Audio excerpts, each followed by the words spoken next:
Hello guys, स्वागत है जी आपका आज के वीडियो में। थंबनेल और टाइटल को देख के आप समझ गए होंगे कि आज का टॉपिक हमारा सैलरी नेगोशिएशन है। मैं लास्ट 12 ईयर से आईटी फील्ड में काम कर रहा हूँ और मैंने एचआर राउंड में कई बार सैलरी नेगोशिएशन किया हुआ है।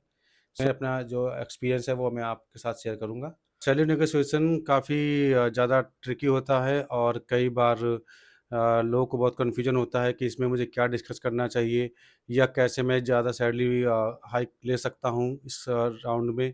कितने परसेंट मुझे हाइक चाहिए ये मैं अपफ्रंट कैसे एचआर के सामने बोलूँगा, या मुझे क्या-क्या एचआर के सामने कंडीशंस रखनी चाहिए, या मुझे कैसे बोलना चाहिए कि मुझे करंट मेरा सीटीसी इतना है और मेरा एक्सपेक्टेड इतना है। या फिर मुझे किन-किन बातों का ध्यान रखना चाहिए जब मैं सैलरी नेगोशिएशन कर रहा हूँ, क्योंकि इसके अराउंड कई सारे मल्टीपल क्वेश्चंस बनते हैं जिसमें लोगों को बहुत ज़्यादा कन्फ्यूजन रहता है। इस वीडियो के एंड में आपके पास एक क्लियर पिक्चर होगी जिससे आप डिसाइड कर सकते हैं कि सैलरी नेगोशिएशन मुझे कैसे करना चाहिए एचआर राउंड में, और किस तरह के पॉइंट को मुझे माइंड में रखना है जब मैं सैलरी नेगोशिएशन कर रहा हूँ, या मुझे कौन सी कंपनी डिसाइड करनी है ज्वाइन करने के लिए और कौन सी कंपनी को मैं फाइनलाइज कर सकता हूँ। किसका अगर आपके पास मल्टीपल ऑफर्स हैं उसमें से आप किस कंपनी को फाइनलाइज करना है ये भी आप डिसाइड कर सकते हैं इन सब पॉइंट को ध्यान रखते हुए। तो जिस कंपनी में करंटली आप अभी काम कर रहे हो वो अगर सेम ऑफ़र मैच-अप कर दे जिसका आपके पास अभी ऑफ़र आया है, सो उस केस में आपको वहाँ पे रिटेन होने के लिए क्या कंडीशन रखनी है, या आपको क्या-क्या माइंड में मेकअप करना है, तो ये भी आपको ध्यान रखना होगा। इसके लिए आप क्या कर सकते हैं कि क अपने जब आप रिज़ाइन डालेंगे उसके बाद फिर एचआर आपसे आके डिस्कस करेगी आपकी कंपनी की, तो उस केस में आप वहाँ पे बता सकते हैं कि मेरे पास इस समय ये ऑफ़र है और मैं यहाँ पे रिटेन होने को रेडी हूँ, अगर मुझे मेरे आप इस ऑफ़र से मैच कर देते हैं। तो डिपेंड करता है कि आपको कितने पॉइंट तक आप रेडी हो सकते हैं, रिटेन हो सकते हैं। तो ये सारा कुछ आप पे डिपेंड करता है। आपको जो अभी ऑफ़र मिला है वो 10 लाख का है। तो उस केस में अगर आप अपनी करंट कंपनी से बात करते हैं कि मुझे अगर आप सेम ऑफ़र मैच अप कर दें तो मैं यहाँ रुक जाऊँगा, या फिर अगर आप 9 तक भी आप मैच अप कर देंगे तब भी मैं रुक जाऊँगा। अगर it's all depend on you कि अगर आप कितना इस कंपनी में रुकना चाहते हैं, क्योंकि अगर आपका बाकी सब चीज़ें सॉर्टेड हैं, प्रोजेक्ट बहुत अच्छा है, टेक्नोलॉजी वाइज़ बहुत अच्छा है, कंपनी बहुत अच्छी ब्रांडेड कंपनी है, आपको छोड़ने का मन नहीं है। Salary is the only concern, so in that case आप यहाँ पे रिटर्न करने के पॉइंट पे डिस्कस कर सकते हैं अपने एचआर से। ओके।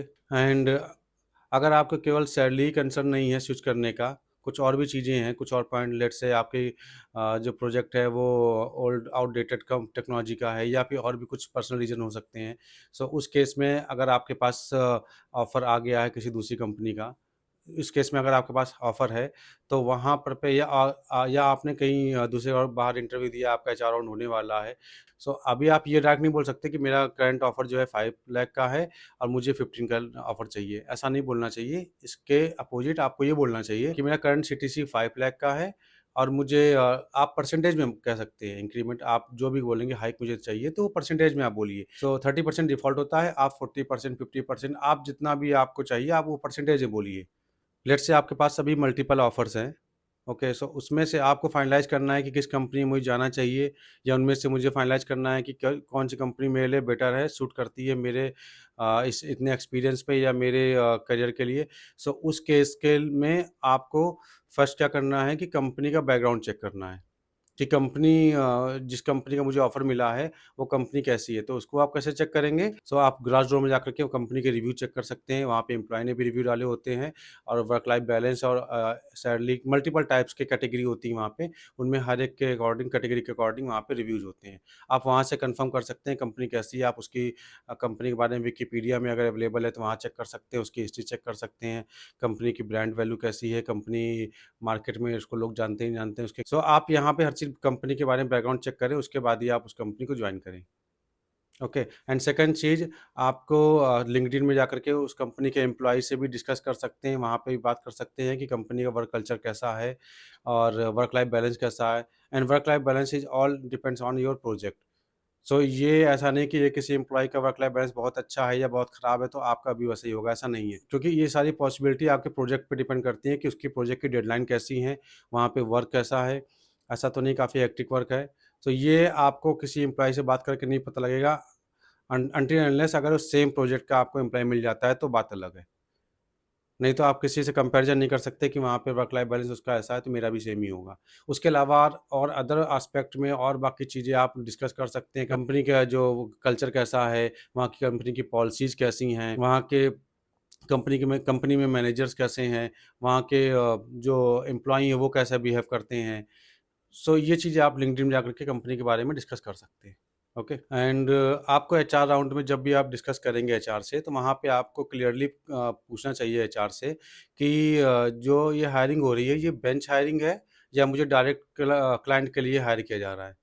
क्योंकि कई बारी क्या होता है कि जब मास हायरिंग होती है, तो उस केस में कंपनियाँ आजकल बेंच में हायरिंग कर लेती हैं। बेंच हायरिंग का मीन्स कि आपको हायर करने के बाद में आप बेंच में जाओगे, वहाँ पे आपको फिर से इंटरव्यू देना होगा क्लाइंट राउंड के लिए। सो वहाँ पे जाकर के भी आपको स्ट्रगल करना पड़ सकता है अगर उनके यहाँ ज़्यादा प्रोजेक्ट नहीं हुए तो। क्योंकि सपोज़ किसी ऐसी कंपनी हायर कर ले कि उनके पास नया प्रोजेक्ट आने वाला है और कल को वो प्रोजेक्ट आने में डिले हो गया या प्रोजेक्ट रोल ऑफ हो गया या नहीं आया, तो उस केस में हो सकता है कि आप बेंच पे रहें और कल को बेंच में रहने की वजह से आपकी सैलरी पैकेज आपका पैकेज अच्छा है, जो कि उनको कल को वो नहीं होल्ड कर पा रहे हैं, तो फिर प्रॉब्लम हो सकती है।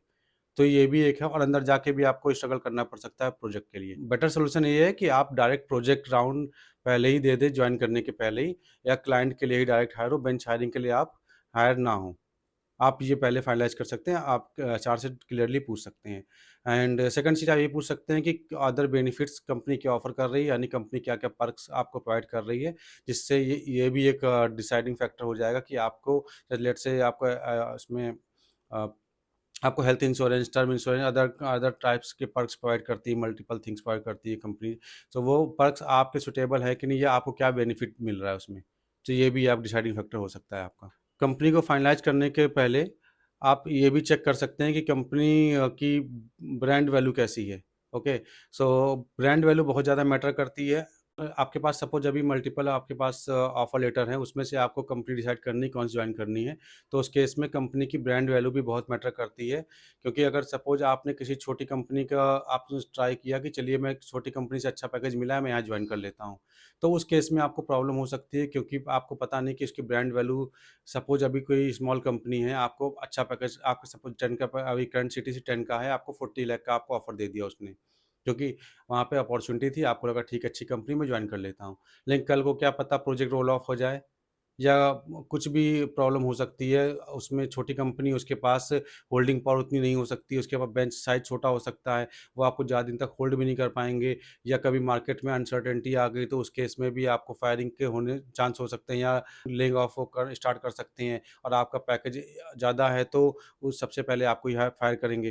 तो ये भी एक डिसाइडिंग फैक्टर हो सकता है कि अगर आप कंपनी की ब्रांड वैल्यू चेक कर लें क्योंकि अगर आपकी कंपनी अच्छी है मीन्स उसका ट्रैक रिकॉर्ड अच्छा है, वो एक ब्रांडेड कंपनी है, सेम लेवल 5 कंपनी है, तो उस केस में वो उसके पास कई सारे रूल्स होंगे, डायरेक्ट ही किसी एम्प्लॉयी को फायर नहीं कर देते हैं।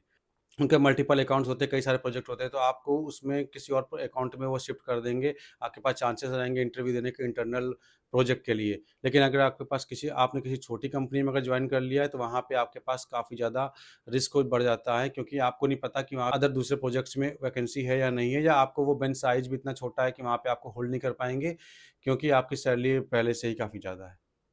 तो ये भी एक डिसाइडिंग फैक्टर हो सकता है कि आपको ब्रांड वैल्यू भी चेक कर लेनी चाहिए कंपनी को जॉइन करने के पहले। So the next point is self assessment. So आपका इंटरव्यू कैसा गया है, इस पे भी डिपेंड करता है कि आपको सैलरी हाइक कितनी मिलेगी। लेट्स से आपका इंटरव्यू बहुत एक्सीलेंट गया है, सारे राउंड बहुत ही ज़्यादा अच्छे हुए हैं, तो उस केस में जो एचआर है वो आपके करंट सीटीसी को अम, के बेस पे आपको अच्छा ऑफ़र कर दे सकती है। ओके एंड सेकंड अगर इसका अपोज़िट है कि अगर आपका करंट सीटीसी कम है एंड साथ में आपका इंटरव्यू बहुत एक्सीलेंट नहीं गया, आपका एवरेज गया है इंटरव्यू, तो उस केस में आप ज़्यादा सैलरी हाइक के लिए नहीं बोल सकते हैं, क्योंकि आपका एक्सीलेंट इंटरव्यू नहीं गया है, तो उस केस में एचआर के पास एक ऑप्शन रहता है एम्प्लॉयी है, सो इसके कंपैरिजन में हमारे पास मल्टीपल जो एम्प्लॉयी जिन्होंने इंटरव्यू क्लियर किया है, हम उसको ले सकते हैं, इसको क्यों लें? सो ये भी डिपेंड करता है कि आपकी सैलरी कितनी है करंट सीटीसी और आपका इंटरव्यू कैसा कैसा गया है। सो आपको पता होना चाहिए, आपको सेल्फ असेसमेंट करना होगा अपना कि मेरा इंटरव्यू ऐसा गया है, तो मुझे इतना हाई के लिए मैं बोल सकता हूँ, मुझे इतना सामने से मिल सकता है। और जब भी आप कभी एचआर से डिस्कशन करेंगे, तो उस टाइम पे जितनी भी चीज़ उसने प्रॉमिस की है, आप ट्राई करना कि हर चीज़ रिटन में हो, कोई भी ऐसा नहीं कि आपको बस केवल उसने प्रॉमिस कर दिया कि ये आपको पर्क्स मिलेंगी, मैं आपको इतना ऑफ़र प्रोवाइड करूँगी या इतने परसेंट हाइक दूँगी। सब वर्बली है, वर्बली आजकल कुछ नहीं चलता है। आपको प्रोफ़ेशनली काम करना है, आपको किसी पे ऐसे ब्लाइंडली बिलीव नहीं करना है। Everything should be in written. So जो आप ट्राई करना, जितनी भी चीज़ें एचआर ने आपसे प्रॉमिस की है, वो सारी चीज़ें आपके पास रिटर्न में हों। ओके, सो ये सारे पॉइंट हैं। जब भी आप किसी कंपनी को ज्वाइन करें उसके पहले ये सारी चीज़ें आप माइंड में रख सकते हैं और इसके बिहाफ में आप कंपनी को फाइनलाइज कर सकते हैं कौन सी कंपनी मुझे ज्वाइन करनी है, कौन सी नहीं करनी है। और क्लाइंट और एचआर से डिस्कस करने के टाइम पे आप ये भी डिसाइड कर सकते हैं कि मुझे कितने परसेंट हाइक मिल सकती है और मैं कितने परसेंट हाइक अपफ्रंट एचआर से कह सकता हूँ उतने परसेंट हाइक के लिए। इसके अलावा आपके कोई भी डाउट्स हों आप कमेंट बॉक्स में पूछ सकते हैं। Thank you for watching.